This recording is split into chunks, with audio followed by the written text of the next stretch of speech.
أجواء الصيف والشوب بدو مثل هيك تحلاي سهلة وسريعة وبسيطة وكلياتها فواكه منعشة وبتبرد على القلب. حيحبوها الصغار والكبار وما رح تاخد منكم دقايق تحضير، ورح تستمتعوا بأطيب وأبرد تحلاي مناسبة لهالأجواء. احتفظوا بالفيديو، خدوا مشاركة على صفحتكم لحتى ترجعوا لوقت تحتاجوه، وما تنسوا تدعموني بلايك للفيديو ولايك للصفحة، اللايك كتير مهم. وخلينا هلا نبلش ونحكي بسم الله. بما إنه تحلايتنا سهلة وسريعة فرح نكون سريعين بتحضيرها. أنا احتجت تقريبا ل6 حبات من الكب كيك بنكهة الفانيلا، قطعتهم لأحجام متوسطة، لكن فيكم تستخدموا البسكوت السادة لو توفر، فيكم كمان تستخدموا بقايا الكيك لو بتحبوا كمان لو توفرت عندكم، أو أي نوع كيك متوفر. قطعتهم لأحجام متوسطة ومن بعدها رح نضيف الفواكه.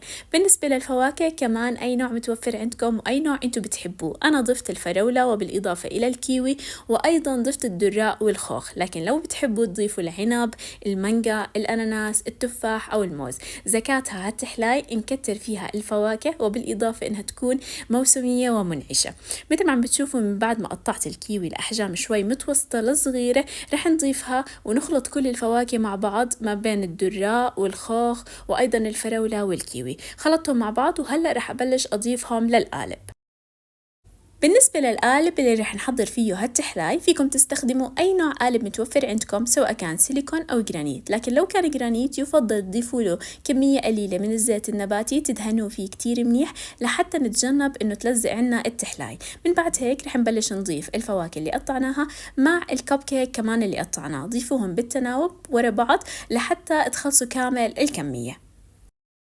فيكم تستخدموا الفواكه المعلبة لو توفرت كمان للسرعة، وفيكم تشربوا الكيك أو الكب كيك بكمية قليلة من عصير الفواكه اللي موجود بالعلب المعلبة. وهلا رح نحضر الكريم كراميل. لحتى نحضر الكريم كراميل بطنجرة على البارد رح أحتاج ل4 أكواب من الحليب السائل، عيار الكوب 250 مل، وفيكم تستخدموا الحليب الباودر.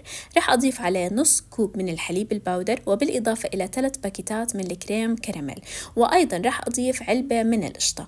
رح أحركهم مع بعض كتير منيح على البارد، ومن بعدها راح أحط الطنجرة مع التحريك المستمر والتقليب على النار لحتى توصل عندي لدرجة الغليان.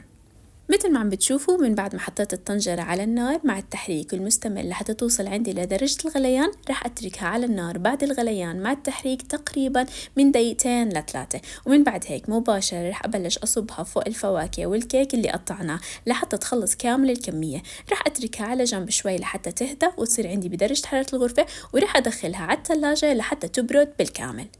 زكاتها التحلاي تتاكل باردة، فكل ما تركتوها بالثلاجة وقت أطول كل ما كانت أطيب وأذكى، ومن بعدها رح تقدروا تحضروا أطيب وأذكى تحلاي سهلة وسريعة ومنعشة ورح يحبوها الصغار والكبار. بيسعدني كتير تشاركوني تجاربكم لو حضرتوها، وما تنسوا تدعموني بلايك للفيديو ولايك للصفحة، اللايك كتير مهم، وصحتين وألف عافية مسبقاً.